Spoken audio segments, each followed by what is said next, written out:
Hey, Maria back with another video. It's 8:07 and we are at the end of the evening. Well, not the end of the evening. Actually, the evening just started about 2 hours ago, but my day is over, okay, basically, because I spent the entire day pretty much out, except I left around lunchtime and did some light, basic shopping, okay? I hit the thrift store today, which I haven't been over there on that side of town for a while. And then I hit the dollar stores, which is always fun. That wasn't really necessary, but since I needed some household items eventually because I was going to run out, I picked up a couple of things. So it was a busy day today, which is exactly what I needed it to be. Tomorrow I will hit the floors, okay? Start sweeping and mopping, which is actually something I really want to do. I mean, my floors are starting to get on my nerves. And not just the bathroom, but the kitchen as well. And also, I need to do all the hard floors. That means my living room as well as my bedroom. I will have to wait for that because I think I ran out of cleaning oil for the wooden floors. But anyway, I'm doing some mental exercises, and I'm trying to get over this and cope with the frustration of the secrecy, the lies, the deception that came from my family and the situation. I'm trying to forget them in general, okay?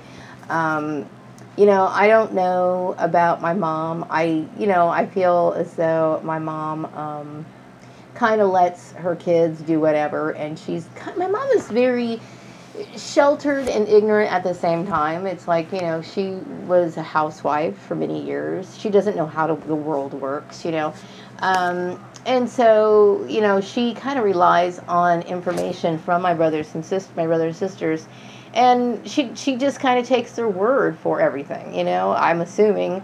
I don't know. I resent and hate my siblings because I feel as though they touched something that was really important to me. They invaded my privacy. My mother doesn't have the know-how to do this sort of stuff, okay? But I know that she probably added her 2 cents in because they were talking to her and all this other stuff. And I'm angry, I don't so much hate my mother, but I do blame her and hold her responsible for their shitty behavior. Mainly because, obviously, by her, scapegoating me as a kid, she planted a seed of hatred in them and competitiveness and this utter disregard for me. And also, I've been doing a lot of thinking about, some of the things that I used to go through my head when I was younger. And I realized that, our family never really taught us boundaries, that we just didn't have that understanding, okay? We didn't have those life lessons broken down to us to know not to do these sort of things, okay? You don't, violate somebody's privacy. You don't invade into their personal life. And I have to say that I do hold my mom responsible, okay? Do I hate her as much as I do my brothers and sisters?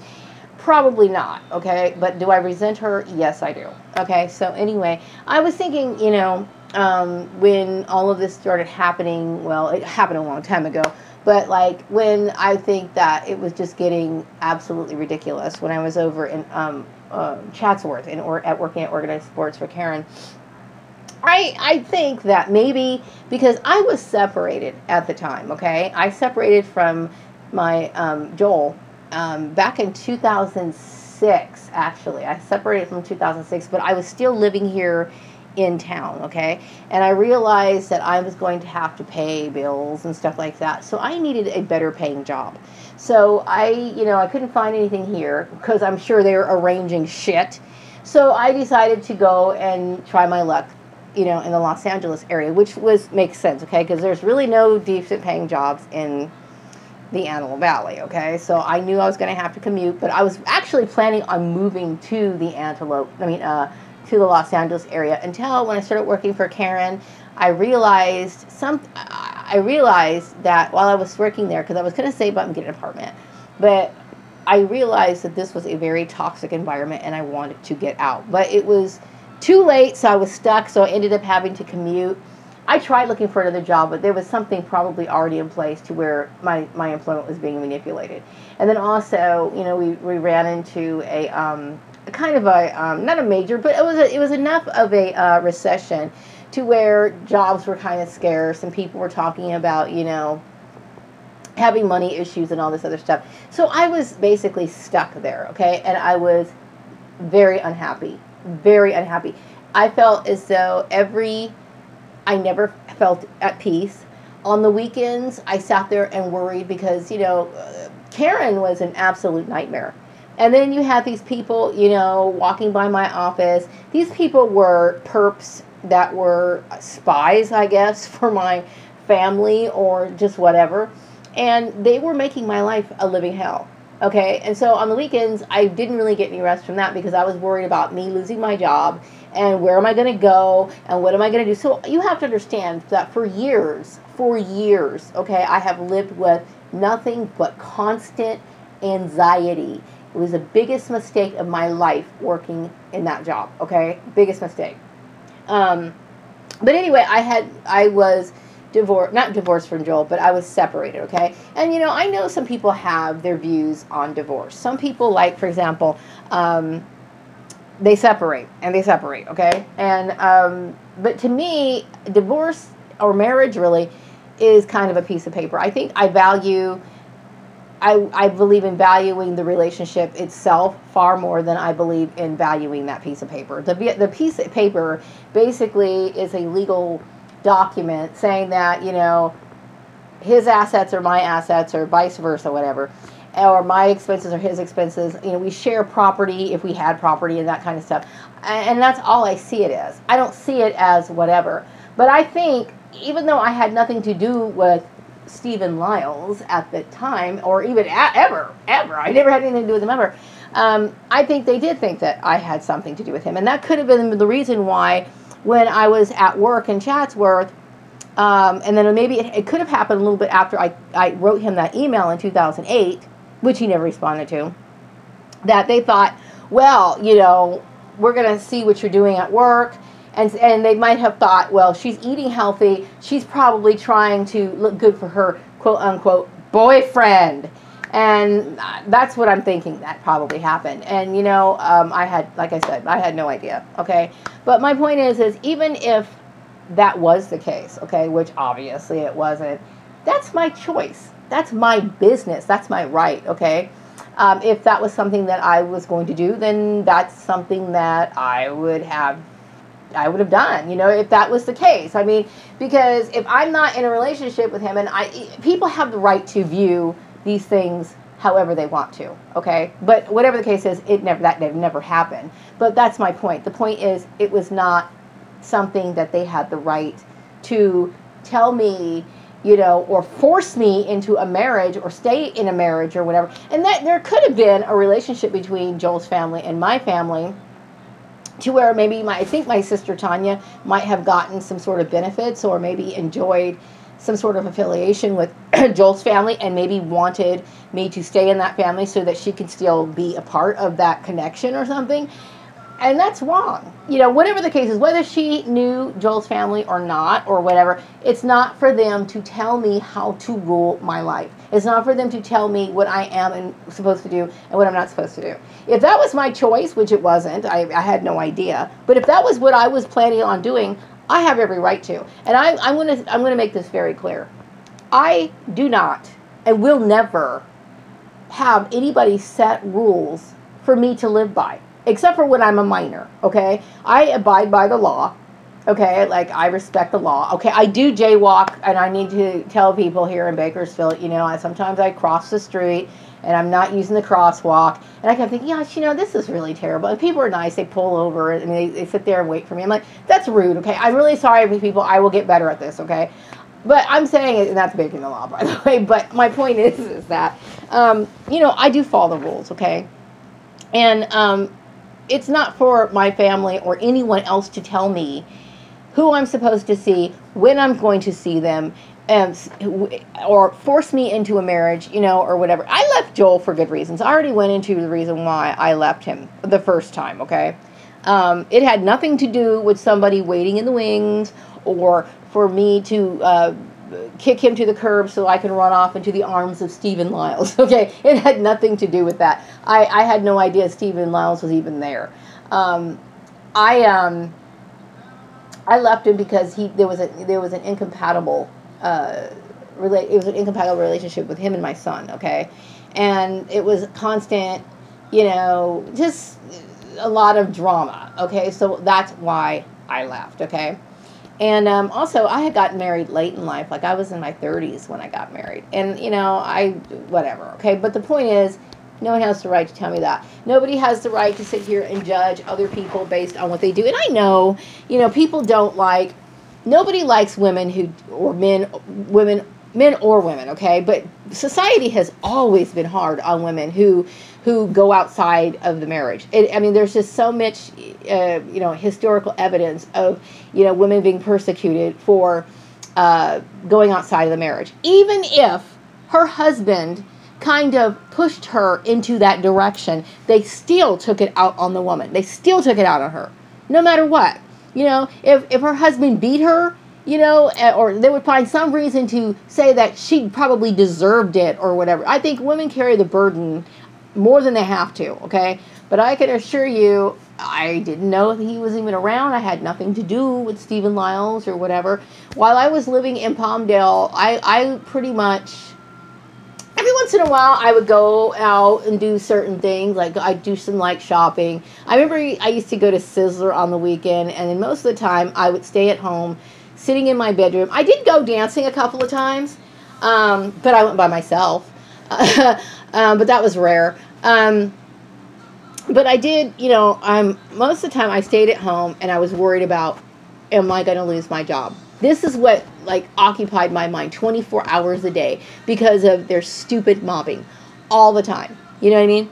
And so, but I do not ever want anybody telling me how to live my life, especially when I consider myself to be somebody who does not offend anyone. I don't bother anybody. I live my life according to my standards, okay? And my family, because they are related, they might think, well, we got to stick together, we're family. That was never established in my family. My father or my mother never told me, okay, well, we're a family, and so when you get married or when you get older, we're still going to latch on to you and whatever. We're going to expect you to have these expectations.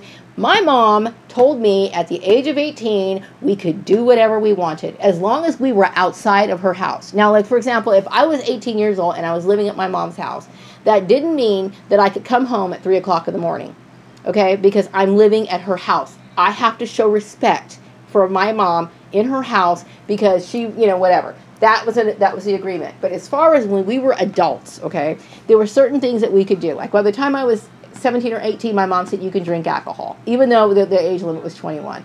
That was one of their agreements. You could do that. But there were certain things we couldn't do if we lived in our parents' house, okay? But once we were adults, okay? And we had every right to do that. So for my family to come around and try to enforce their stupid bullshit onto me, I resent it. And to me, that is the biggest sin that you could ever do against me. That is the biggest offense that you could ever do. You do not tell me what to do. You do not tell me how to live my life. Ever. Ever. And you sure as hell don't sit here and tell me what I'm supposed to do for a living. Okay, so that to me is like the biggest and the most arrogant and the most offensive thing and the most hurtful thing that somebody could ever do. Okay, so I will cut ties off with people who do things to offend me. And I'm like that. Okay, I'm very much like that. It's like, there's certain people who bring up certain conversations, out of the blue. And I feel like they're fishing, and I will cut you off. I will be polite to you for a certain, to a certain degree, but I will never develop a close bond with you, ever. Okay, I'm like that. Okay, I'm very picky. And it's not being a bitch. I have to keep my guards up because people are nothing but problems. So anyway, but, these rumors were probably circulating that I was, running around with Stephen Lyles and I was doing all this kind of crazy stuff. How you manage this when you're living in Palmdale and he's living in San Francisco, how that's even possible, I don't know. you know, but this is probably what happened. I have known sluts, okay? I have known, like, totally slutty women who live openly, who had more, who were more respected than and were treated with far more respect than I was treated for being accused of something that I never did. I remember there was this one lady, she was a total slut, okay? She bragged about it. She screwed around so much, she had cancer of the cervix, okay? And a lot of people know that is an illness that is typically caused by being overly promiscuous, okay? And everybody felt sorry for her, and she was an ex-stripper, and she got her boobs done, and everybody coddled her, and, oh, poor so-and-so, and so-and-so. And I never judged her. But still, when you look at, if all a person has to do is point the finger at somebody and say something and rile people up, people lose their mind. They don't think about, wait a second, why am I doing this? They don't think about that. They're just like, well, I'm supposed to hate this person, so I'm going to do it. That's ridiculous, but it happens. So anyway, today I was, hanging around and just walking around and waiting around for shit. This guy, we were talking, and he looked like he was from Ethiopia, so we kind of like started talking. He was an older gentleman. He asked me, so what do you do for a living? I almost laughed, right? I basically told him that I was somebody who was continually abused by my family. And I left it at that. And that's the answer I'm going to give people. As a matter of fact, I was thinking about, when I go in for job interviews, hopefully I could get a job now because I really do want to improve my fate. I'm tired of being stuck and doing bullshit and being within their little system and their operation of their system. It's very painful for me because it's a constant reminder of the trauma, the issues, and all of this, okay? So I kept thinking, I'm going to be upfront about this. I'm not going to use the word gang stalking. I'm going to basically say that it was most of the positions that I've had in the last 5 or 6 years have been orchestrated by people outside and make people making choices that were outside of my control. That's all I'm going to say. Because I'm tired of trying to justify. And see, I understand because I've been studying, how to, negotiate, how to be, go through job interviews and how you're supposed to do that. I've been doing that since I entered the workforce. So, like when I was like 16. I've been doing this for years, so I understand, okay? And there are certain things, if you're not somebody who, like me, who has a bunch of leeches, manipulating your work, you're supposed to have answers for these little things that come up. All of this shit's beyond my control, and that puts me in a very bad position. I'm angry about that, but I'm going to be honest. I am. I'm not going to be completely honest because not everybody understands gang stalking. I'm sure everyone in this town knows who I am anyway. There's really no point in calling Steve Murray or Karen Johnson because everybody knows who I am. They know where I've worked. They've been instructed. They've all been informed on this gang stalking issue. Every employer in town knows who Maria Gordon is because they were instructed by these powers to not hire me because they had something else in mind. Okay? So anyway, yeah, so that was my answer to his question. And I think he felt like, he was like, oh, like I meant it as a joke, because I have a very strange sense of humor.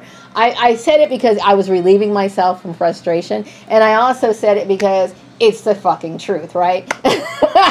But anyway, he took it like he felt sorry for me, right? And I'm like, oh God, maybe I shouldn't have said that. So he started going into, which church do you go to? And I'm like, oh God, please don't even go there, okay? I think he meant well, okay? So God bless this person. I do know he meant well. But, so I didn't want to go into that. He also asked if I was married, and I said no. No, he wasn't the same person. Somebody else asked me if I was married. Today, I was talking to a bunch of people. And they were talking, this guy brought up this whole issue of racism. And he was the one who asked me, was I married? And I said no. And he was like, any particular reason why? And I'm like, because I don't want it. Period. And I don't want to go into why I don't want to get married. I don't want entanglements. I don't.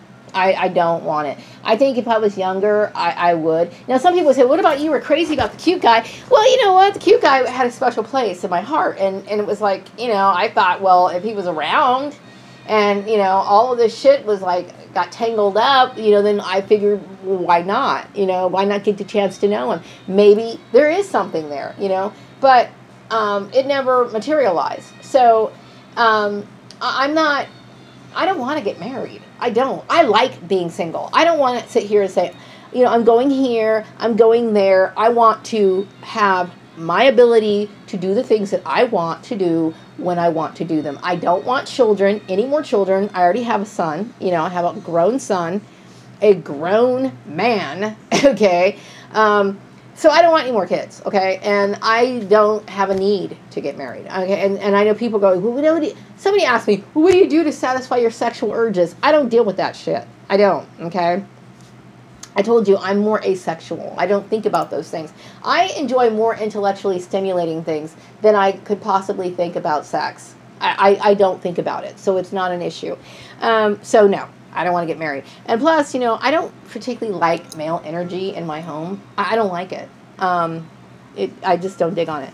So, try to move away and distance myself from what they have. Oh, yeah. So, this week I'm going to try to move away and distance myself from all the trauma that has been caused, okay? Like, I'm trying to focus on certain goals of improving my life, and I don't want to remember this anymore. I want to heal from it. I'm trying, okay? And I see myself, going backwards and constantly thinking about what this person did, how these people did this shit, how these people have been keeping me in a state of constant fear and anxiety for over a decade. And then especially in the last 5 years. Since leaving, I left Steve Murray's place in 2013, the beginning of 2013, okay? So we are going on 6 years, okay? So for that time period, okay, and then I started doing videos in 2015 because I needed answers, okay, and I was talking about this stuff, and all this time, I have been in a constant state of worry and anxiety and telling people to get out of my shit, and they continued to do it, okay? So you can imagine how upset and frustrated I am. And so some people will say, oh, well, it's just a matter of patience. I have been it's more than just patience, okay? These people had no right to do what they did, period. So I have every right to be angry. Every right. And like I said before, these so-called random incidences or issues, when people go into workplaces and go postal, I would never do something about like that. But people are theorizing that this is the reason why they go postal. Because people keep thinking, oh, because mobbing and community gang stalking, it's very covert.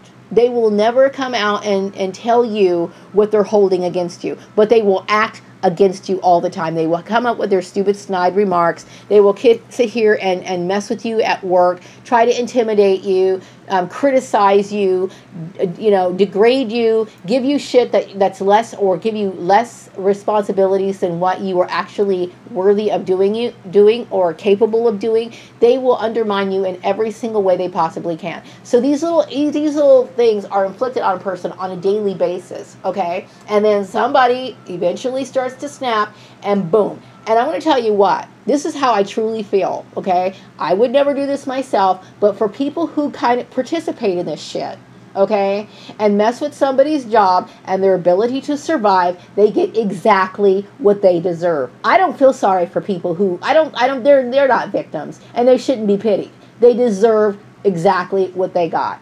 If you're messing with somebody's life like that, their ability to take care of themselves, and somebody puts a shotgun in their face and pulls the trigger, they got exactly what they deserve. There will be no sympathy from me. Now, I would never do that because I don't want to go to jail, okay? But I tell you what, I would not value their life in one way at all, okay? So if these people are sitting here on the side of the road and they're dying and they need oxygen or whatever, I will keep on driving. That's the way it is, okay? And that's not me making it up to try to sound tough.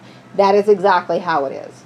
Because you have put me in a situation where you literally abused me and put me in a public center of being ridiculed and having my life destroyed. So therefore, hey, you know what? Something happens to you, you got exactly what you're doing. I don't feel sorry for people who are so-called victims of these sort of tragedies because they brought it on themselves.